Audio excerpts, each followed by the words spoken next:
Olá pessoal, tudo bem? Meu nome é Ricardo Martins. Bom, eu estou gravando mais um vídeo aqui para o meu canal. Esse vídeo ele vai tratar hoje do assunto do momento, que é o assunto da política, em especial a essa gravação ministerial do dia 22/4, que foi liberada hoje pelo ministro Celso de Mello do Supremo Tribunal Federal. Eu sei que falar sobre política e sobre tudo que está acontecendo no momento é muito difícil, porque cada um tem uma opinião. Eu percebo que muitas pessoas andam criticando qualquer tipo de comentário, qualquer tipo de opinião, seja por qualquer razão que seja. A verdade é que não existe uma razão específica. Então a gente entra num paradigma muito difícil. As pessoas, muitas delas, confundem um pensamento técnico-jurídico com um pensamento voltado ao partidarismo. Acho que o primeiro ponto que eu quero deixar claro neste vídeo é de que eu não estou aqui fazendo nenhum comentário, não pretendo fazer nenhum comentário aqui com o ímpeto, com o intuito, ainda que sem a intenção declarada, mas nenhum comentário do que será feito aqui será com aquele condão, com o viés político. Ao contrário, eu quero dar uma opinião, um pensamento, quero bater um papo, trocar uma ideia com base no que eu enxergo do que está acontecendo no momento, sobre o prisma, sobre o aspecto legal, sobre o aspecto moral.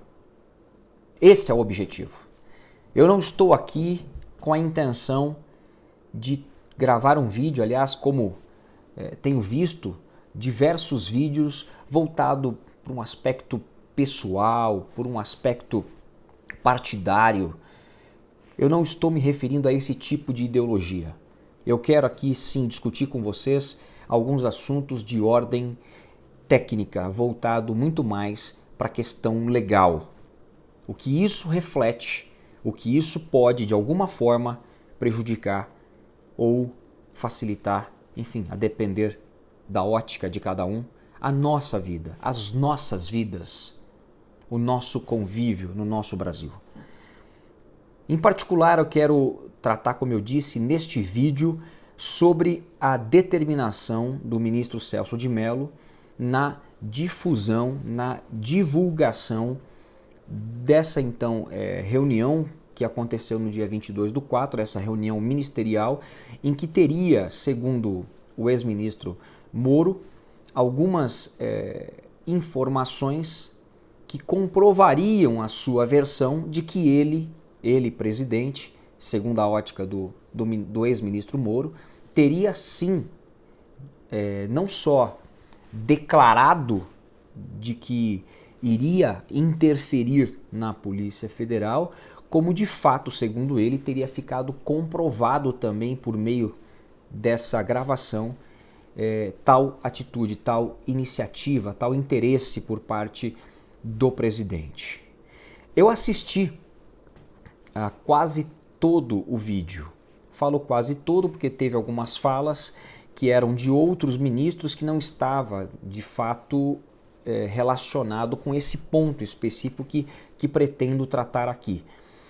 E na parte específica do assunto em questão, no qual inclusive eu fui bastante atento e pude, inclusive mais de uma vez, assistir, é estarrecedor o que é dito pelo fato de que ele é dito da forma que foi dito e com a intenção que foi dita. O que eu quero dizer com isso? Não é de se esperar, não é crível que se espere um linguajar, em primeiro momento, um linguajar como aquele que é utilizado na tal reunião. Em que pese fosse uma reunião, segundo o presidente alegou, de cunho particular, entre aspas, de particular, de privado, nada existe. pelo fato de que são questões inerentes ao nosso país.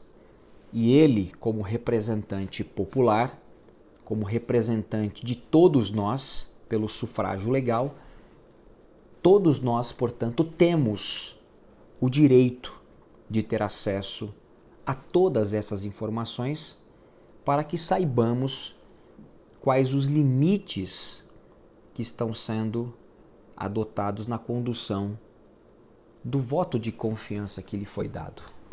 E nesse particular em especial, como eu disse, é um direito de cada um de nós brasileiros sabermos exatamente o que tem sido feito com o nosso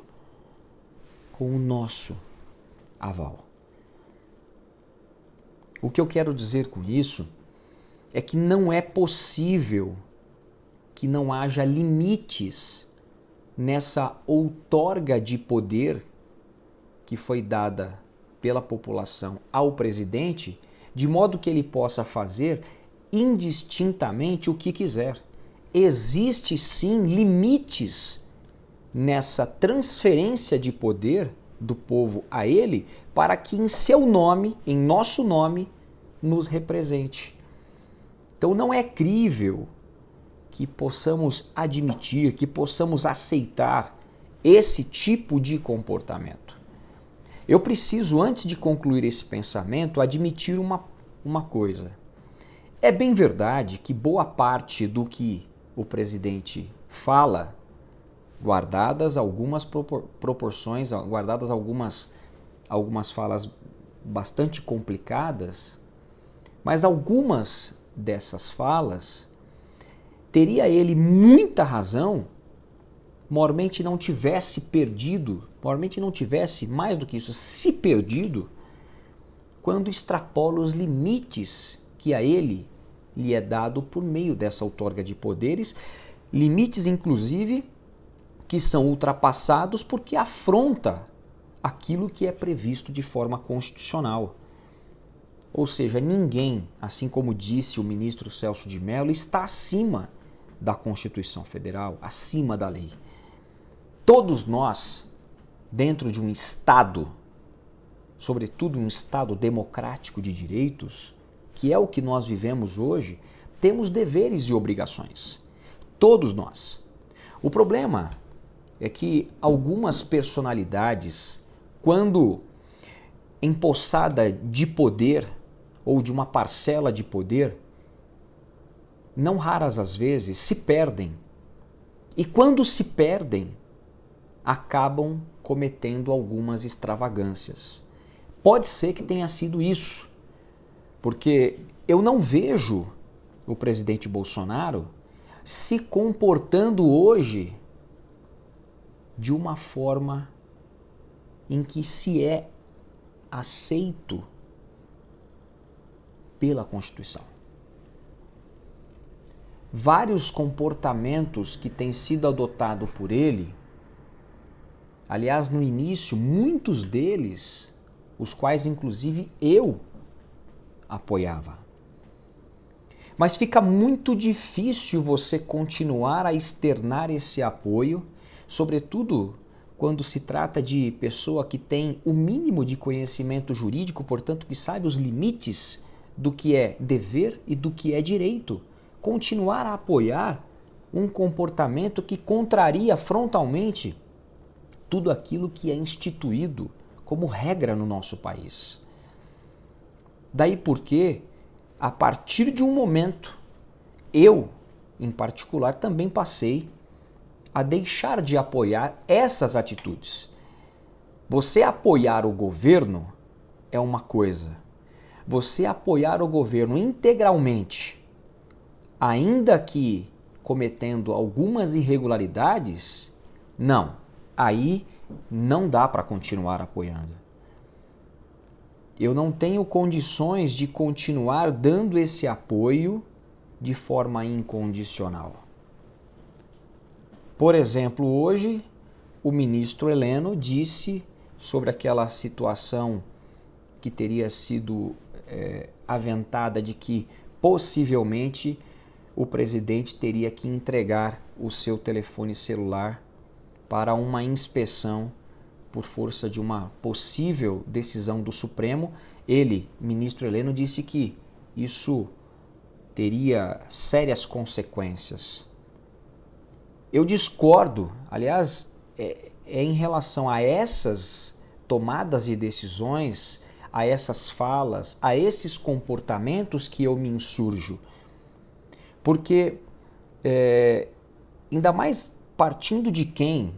De um militar do Exército que tem, cuja corporação, o objetivo, a finalidade bem definida, bem conhecida por todos, sobretudo por um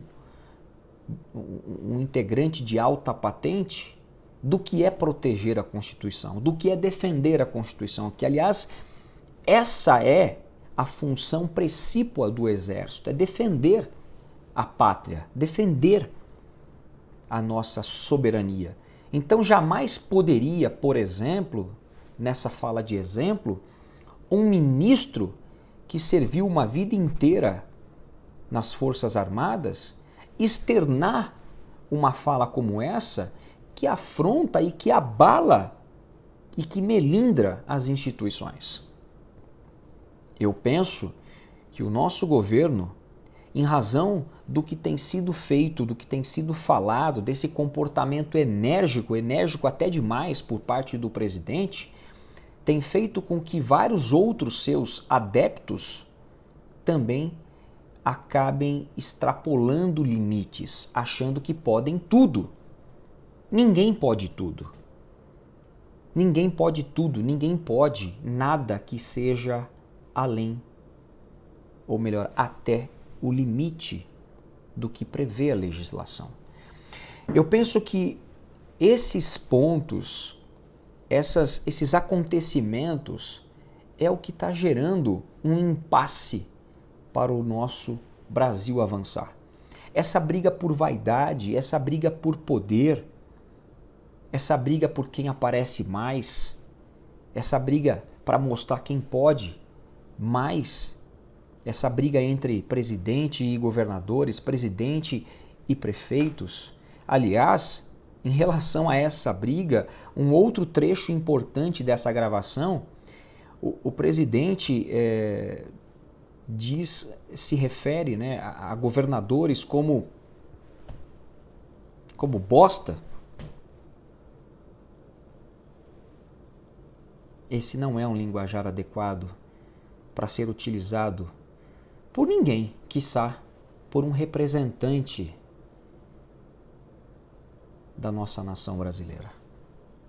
Como é que fica agora a imagem do presidente? Se ela já não estava sendo bem vista por uma grande parte, inclusive grande parte de quem estava o apoiando, como que fica agora com a divulgação, com a propagação dessa gravação, dessa tal reunião, em que se tem inclusive um outro ministro do seu governo, falando que deveria prender todos os integrantes do Supremo.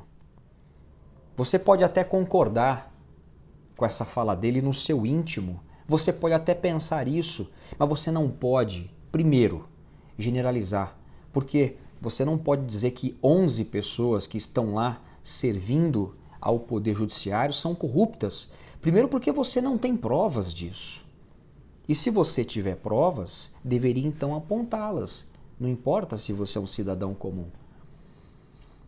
Temos que deixar de sair desse comodismo de ficar divulgando informações que são nitidamente desencontradas, nitidamente inverídicas. Precisamos deixar de ficar acreditando em fontes que desinformam e procurar mais a informação, procurar mais elementos probatórios para subsidiar aquilo que você acredita. E é isso que eu penso. Quando você tem uma fala dessa por parte de um ministro, numa reunião em que todos os demais ministros estão, e nenhum deles tem a coragem de reprimir esse ministro, nem muito menos o próprio chefe do executivo teve a coragem de fazer, ainda que uma ressalva a ele, de que aquela fala não era uma fala adequada,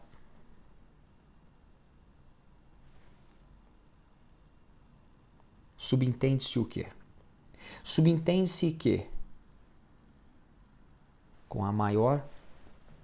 que a maioria estava ali ou concordando com aquilo ou politicamente em cima do muro, sem querer desagradar ninguém. E eu penso que nós temos que nos posicionar, mas nos posicionar não cegamente, buscar os fatos, ir atrás da informação, estudar aquilo que você for falar. Eu relutei para fazer esse vídeo falando especialmente desse ponto, porque toda vez que você vai falar de política, você entra numa afronta com as questões partidárias. Então há pessoas que confundem completamente um posicionamento dentro de um viés técnico com um posicionamento partidário. Esse posicionamento que tenho e essas críticas que tenho ao governo atual, eu também as tinha e as comentava em governos anteriores.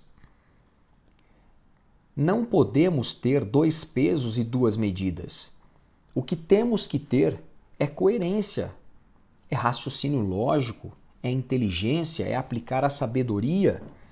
Se nós não permitíamos ou rechaçávamos no passado comportamentos inadequados que considerávamos inadequados, e se eles de fato eram inadequados no passado,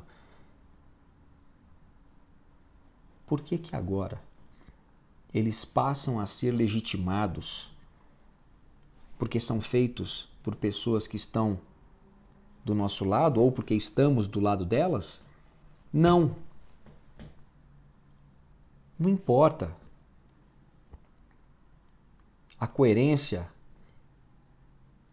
ela tem que se sobrepor ao partidarismo, ela tem que se sobrepor à amizade, ela tem que se sobrepor a tudo isso, porque do contrário, passamos a não ter credibilidade no que falamos. E tudo que temos é um nome e é uma palavra. Nós somos respeitados pelo que somos, pelo que falamos, pelo que externamos ao mundo. E se externarmos uma bobagem, seremos rotulados por ela. Por isso eu entendo que a gente tem que ter critério. Você tocou aí muito no critério. Fernando Collor de Mello, que eu estava acompanhando a entrevista, inclusive, do presidente depois da divulgação dessa gravação autorizada pelo ministro Celso de Mello. E o presidente, me parece que ele diuturnamente ele não tem aprendido a se portar como um chefe de governo.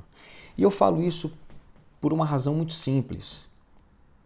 O presidente não precisa ficar se desgastando, concedendo tantas e tantas entrevistas, falando tanto e tanto nas manhãs, na frente do Alvorada, participando desses eventos que só trazem politização do que faz.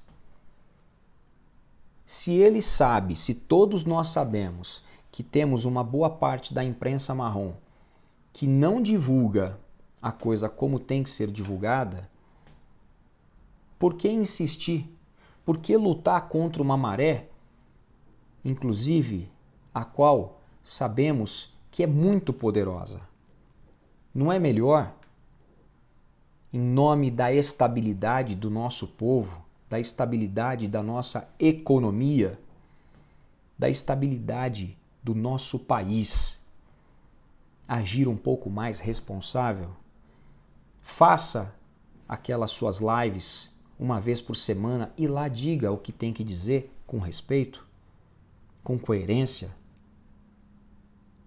mas participar desses eventos, sobretudo num momento em que passamos de 20 mil pessoas que já foram acometidas pela Covid-19 e que faleceram. Mais de 20 mil já morreram, mais de 200 mil infectadas. Será que é o momento de entrar numa bola dividida como essa? Eu penso que o que falta no presidente Bolsonaro é um pouco mais de humildade. Porque um comportamento como o que ele tem tido desenvolve nas pessoas, em algumas, aquela sensação de euforia, de apoio, em outras, de ódio, de bronca, de nervosismo, de indignação. Eu sei que não vai ser possível para ninguém nesta terra agradar a todos. Mas ele já foi eleito diante de um cenário em que boa parte dos brasileiros acreditavam que ele viria para tirar um governo que há tempos estava se comportando de forma inadvertida. E aí você vem com esse governo no qual muitos acreditaram, você vem junto com ele. E ele, durante o percurso, começa a se perder. Está perdendo marinheiros. E o risco de naufragar é muito grande. Eu, honestamente, não acredito que haja um impeachment do presidente, sobretudo por conta do que a gente tem visto desses acordos, os quais ele disse que não faria, mas que está fazendo, com o chamado Centrão. Pessoas que em algum momento estiveram envolvidas em escândalos, segundo notícias, de crimes e de corrupção, e que permanecem no cenário político e que agora estão transacionando, politicamente falando, acordos, transacionando cargos. Com que moral o presidente vai continuar governando se tudo aquilo que ele disse que não faria, ele está fazendo? Eu acho que fica muito, agora achismo, fica muito difícil. Ele vai sangrar, no sentido figurado, até o fim do mandato? Isso é muito ruim, porque isso abala a economia, isso abala os investidores. Ninguém que queira investir no Brasil, que tenha muito dinheiro e queira investir no Brasil, vai ter coragem de fazer isso. Porque para você investir, você enquanto pessoa física ou dono, proprietário de uma pequena empresa, você só vai investir o seu dinheiro, seja da pessoa física ou da pessoa jurídica, em coisas que podem te trazer algum resultado. Ninguém é louco o suficiente de investir o seu dinheiro aonde não terá frutos, aonde não terá qualquer possibilidade de frutos. Portanto, ninguém em sã consciência, fazendo um estudo do que está acontecendo, vai ter coragem de investir num país em que, desde o início do mandato do presidente, e aí é claro que no início, digo eu, vinha andando muito bem, mas se perdeu, volto a dizer, se perdeu. E aí, quando se perde, ou volta para o rumo de vez, ou cada vez vai ficando mais longe do rumo. E eu tenho visto que o presidente, infelizmente, está ficando cada vez mais longe do rumo. Ninguém consegue conduzir um país num sistema republicano, num Estado democrático de direitos, mediante uma atitude imperialista, mediante a um comportamento autoritário, desrespeitoso. quando eu falo do presidente, eu quero também estender esse meu comentário aos governadores. Por exemplo, vou citar uma medida que para mim foi uma grande afronta, um erro. A decisão do prefeito de São Paulo em proibir os carros de rodarem dia sim, dia não, fazendo aquela diferenciação de par e ímpar, aquilo só levou ainda mais ao caos do sistema coletivo. Uma decisão errada que não poderia ter sido tomada. Então, quando eu falo de um, eu também falo de outro. O que eu quero dizer é que a gente tem que ter coerência. Então, a gente tem que reconhecer o que está certo e criticar e apoiar para que haja uma melhora naquilo que está errado. Claro, críticas construtivas. Aqui faço algumas críticas. Você pode estar pensando, mas quais são as críticas construtivas então? Quando eu falo de críticas construtivas, eu quero me referir ao seguinte: melhorar o comportamento, a postura de um estadista responsável, equilibrado, transmitir segurança, equilíbrio. Não é só ser honesto, é transparecer também honestidade. Um ponto importante é a questão daquilo que ele mesmo disse, aquela bobagem dos exames sobre a contaminação pelo Covid-19. Por que se desgastar tanto? Demorar tanto tempo para entregar um documento, um relatório médico, quando chega no Supremo, por força de uma decisão judicial do STJ, o Estado de São Paulo, que foi quem ingressou com a ação, querendo obter o acesso a esses resultados, chega no Supremo, negou o tempo todo, chega no Supremo, antes do julgamento, vai lá e entrega. A AGU vai, peticiona entregando. Ora, se desde o primeiro momento, que não precisava nem ter ação judicial, e não teria se tivesse apresentado, por que não entregou naquela oportunidade? Esperou chegar lá no Supremo. Aí quando chega no Supremo, tudo aquilo que foi alegado em primeira instância, em segunda instância, em terceira instância, tudo aquilo que foi alegado no que se refere à proteção da intimidade, à segurança do presidente da República, tudo aquilo perde a finalidade, tudo aquilo perde a importância e aí se entrega voluntariamente, sequer esperando a decisão do Supremo. Dá para entender isso? Isso não gera uma dúvida em quem está acompanhando? Ora, negou o tempo todo, alegando uma série de coisas. Aí depois chega lá e entrega facilmente? Esse é um problema. Não precisa disso. Então, a minha crítica construtiva e a minha sugestão é na melhora do comportamento. É ouvir um pouco mais diversos juristas e alguns até ex-presidentes. Não importa o que você pensa sobre ex-presidentes, eu tenho a minha visão particular de alguns e não são nada boa. Aliás, e não é nada boa. Mas de qualquer modo, num aspecto pontual, alguns deles disseram: para de falar, para de dar entrevista, para de se expor. E eu concordo, eu endosso essa posição. Tá falando demais. Tá falando muita bobagem. Falando de aspecto internacional, eu estou aqui nos Estados Unidos, como eu disse, estou aqui estudando.